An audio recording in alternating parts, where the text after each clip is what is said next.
मध्य प्रदेश का एक जिला डिंडौरी, जो कि अमरकंटक से लगभग 90 किलोमीटर दूर है।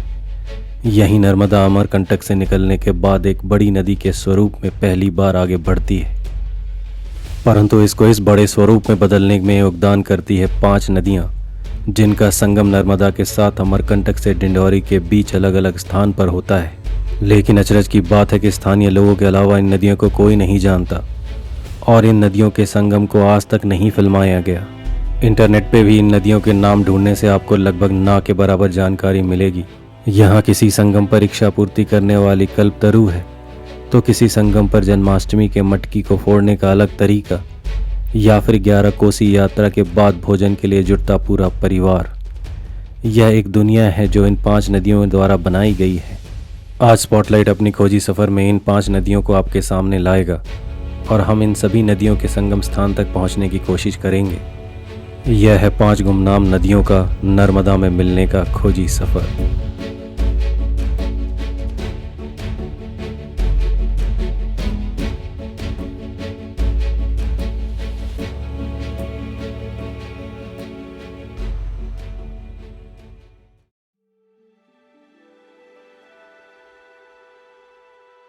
हम सफ़र की शुरुआत करते हैं मध्य प्रदेश के डिंडौरी से अमरकंटक की तरफ और पहली नदी के संगम पर जाएंगे, जो कि है गोमती। गोमती नदी का संगम नर्मदा जी के साथ जिस स्थान पर होता है, उसे ढूंढना ज़्यादा मुश्किल नहीं था, क्योंकि यह डिंडौरी के पास ही है। गोमती एक 12मासी नदी है, जिसका संगम नर्मदा के साथ गीधा गांव में होता है। यह नदी डिंडौरी जिले के ही एक छोटे से गांव पाटन माल से निकलकर लगभग 30 किलोमीटर का सफ़र करती हुई गीधा गांव में नर्मदा जी में समाहित हो जाती है।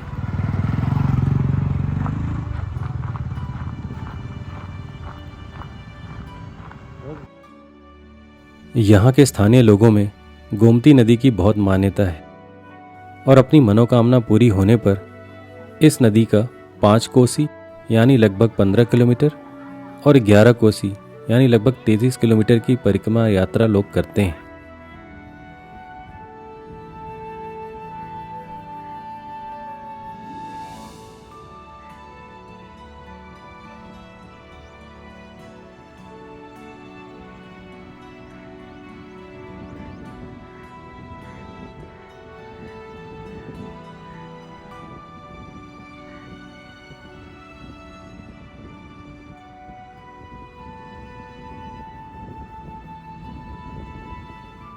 हम पहुंच गए हैं संगम स्थान पर और हमारी बाईं तरफ है गोमती नदी और दाहिनी तरफ सीधा जाते हुए है नर्मदा नदी।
हर संगम को पवित्र माना जाता है और जिस संगम में नर्मदा जी शामिल हों तो उसका महत्व और बढ़ जाता है।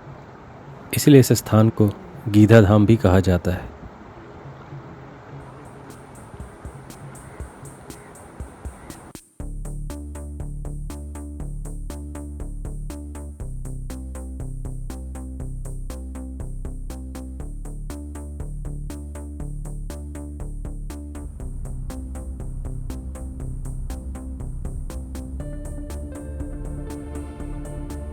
चलिए अब वक्त आ गया है हमारे अगले गंतव्य तक जाने का, जो कि है हमारी दूसरी नदी, चक्रद नदी।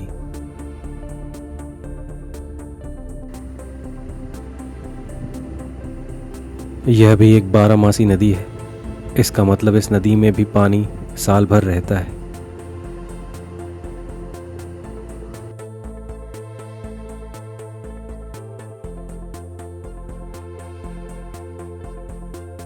चक्रद नदी डिंडोरी के ही डुमरी टोला से निकलती है और 35 किलोमीटर का सफ़र तय करके गड़ासराई के आगे शहडोल अनूपपुर मार्ग पर चंदन घाट नामक जगह पर नर्मदा जी में समाहित हो जाती है, जहां हम आपको लेकर चलते हैं।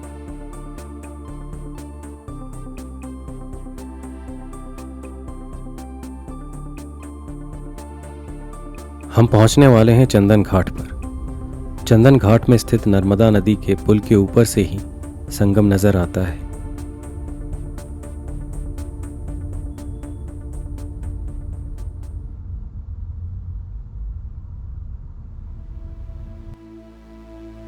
मुख्य मार्ग पर ही बना हुआ यह एक पुराना घाट है, जहां अभी बरसात की मौसम की वजह से पानी काफी ऊपर तक आया हुआ है।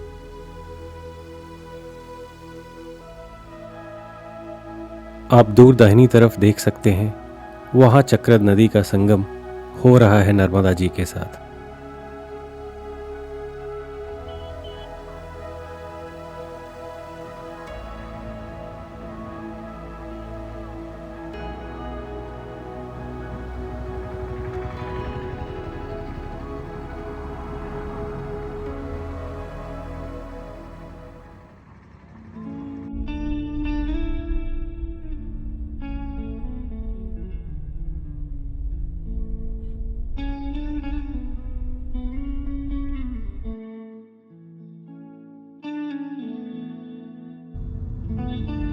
हम आज जिन 5 नदियों को आपको दिखा रहे हैं, उसमें सबसे लंबी जो नदी है वह है सिवनी नदी, जिसके संगम पर हम जा रहे हैं। भैया सिवनी संगम आगे।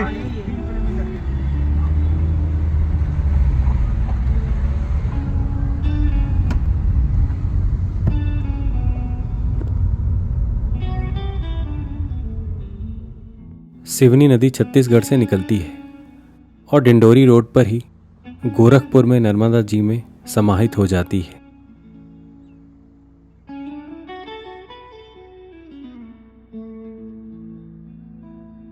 सिवनी नदी भी बाकी नदियों की तरह अपना अमूल्य जल नर्मदा जी को प्रदान करती है और उनके पाट को और बड़ा बनाने में मदद करती है। वह दूर आप सिवनी नदी का संगम देख सकते हैं, जो आपको हम थोड़ा जूम करके दिखाते हैं।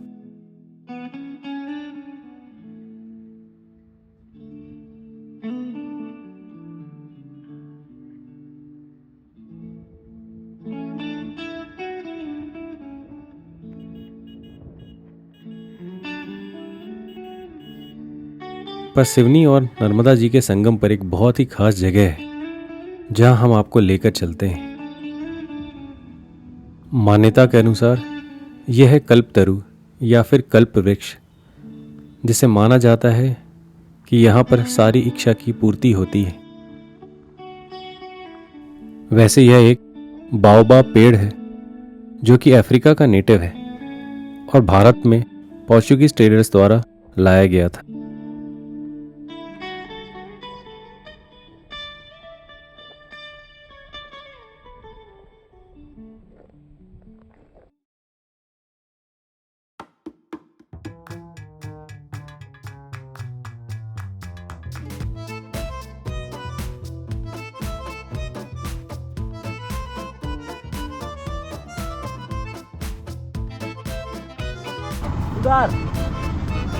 उधार नंदीवर रोड में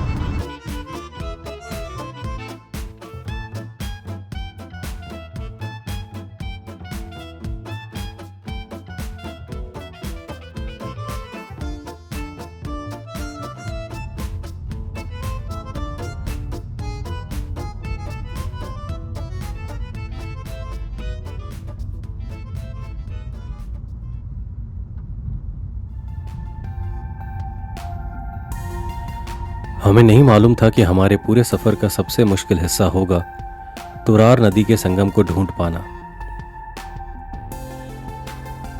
रास्ते में गुजरते वक्त हमें एक गांव मिला जहां हमें ऐसा लगा कि कोई एक पारंपरिक खेल चल रहा है और उसे देखने के लिए हम रुके, पर पता चला यह तो दही हांडी फोड़ने की प्रथा है जो कि जन्माष्टमी पर होता है। मुंबई में हम इसे थोड़े दूसरे तरीके से देखते हैं, मगर यहाँ मटकी को नीचे रखा जाता है पर आंखों पर पट्टी बांधनी पड़ती है और फिर अंदाज से आगे बढ़ते हुए मटकी को फोड़ना पड़ता है। देखते हैं हमारे कान्हा मटकी फोड़ पाते हैं कि नहीं।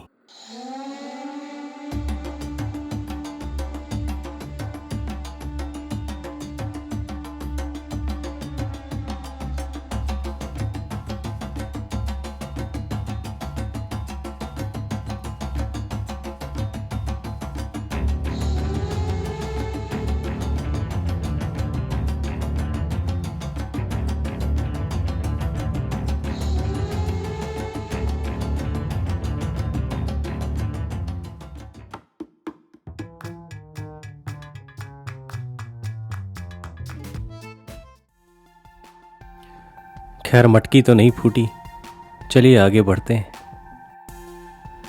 रीतियां और तरीके अलग अलग हैं पर दिल और देश तो एक ही है।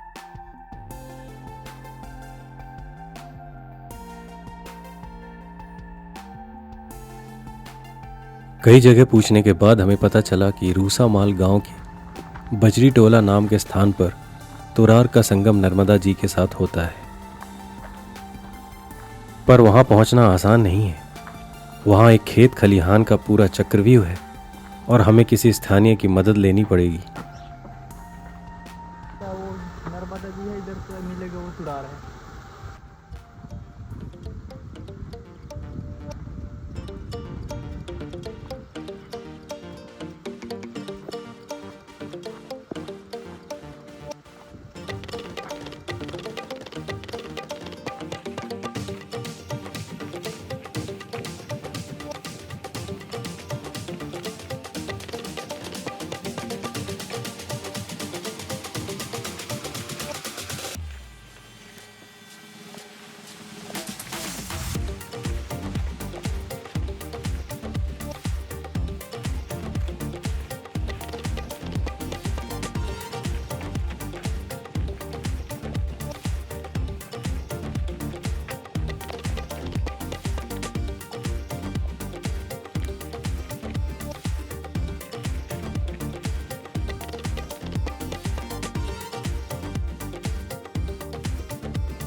आखिरकार हमें तुरार नदी नज़र तो आ गई, पर उसका और नर्मदा जी का संगम हमें दिखाई नहीं पड़ रहा था और अब कोई रास्ता भी नज़र नहीं आ रहा था।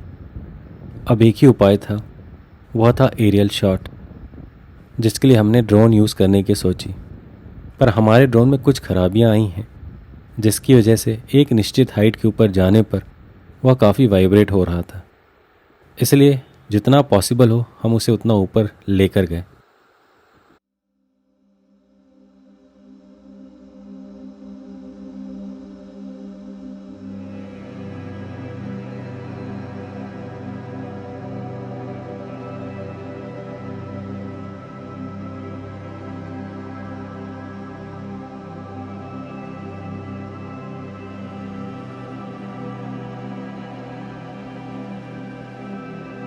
आप दूर सामने देख सकते हैं जहां तुरार नदी का संगम नर्मदा जी के साथ हो रहा है।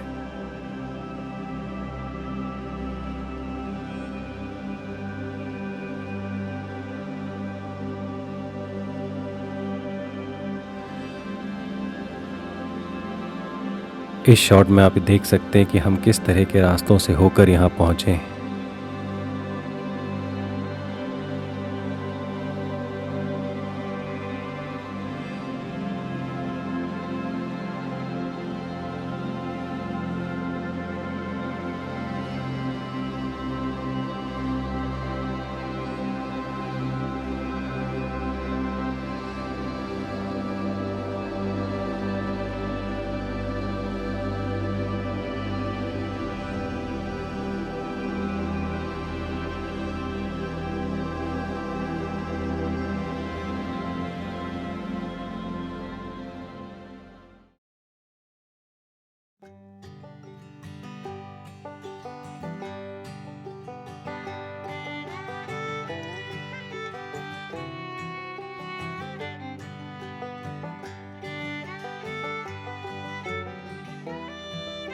अब हम अपने इस एपिसोड के आखिरी पड़ाव की तरफ बढ़ते हैं, जो कि है करमंडल नदी। करमंडल या कारामंडल नदी छोटी बरसाती नदी है जो कि बांदर गांव के आगे नर्मदा में समाहित हो जाती है।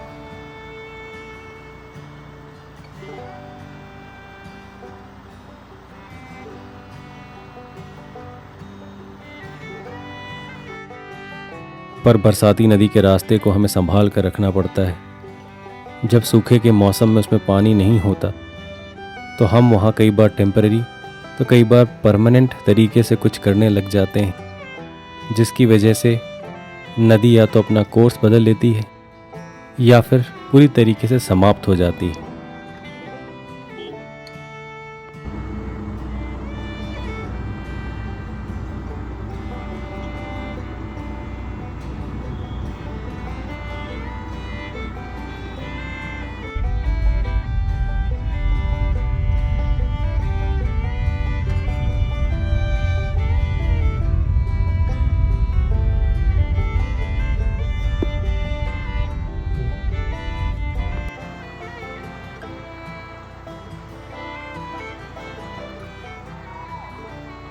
दुख की बात थी कि हम करमंडल को नर्मदा तक ट्रैक नहीं कर पाए, परंतु अगर कोई स्थानीय व्यक्ति ये एपिसोड देख रहे हों और हमें उस संगम का फ़ोटो या वीडियो भेज सकते हैं तो हम ज़रूर अगले या उसके बाद के एपिसोड में उसको प्रदर्शित करेंगे क्रेडिट के साथ।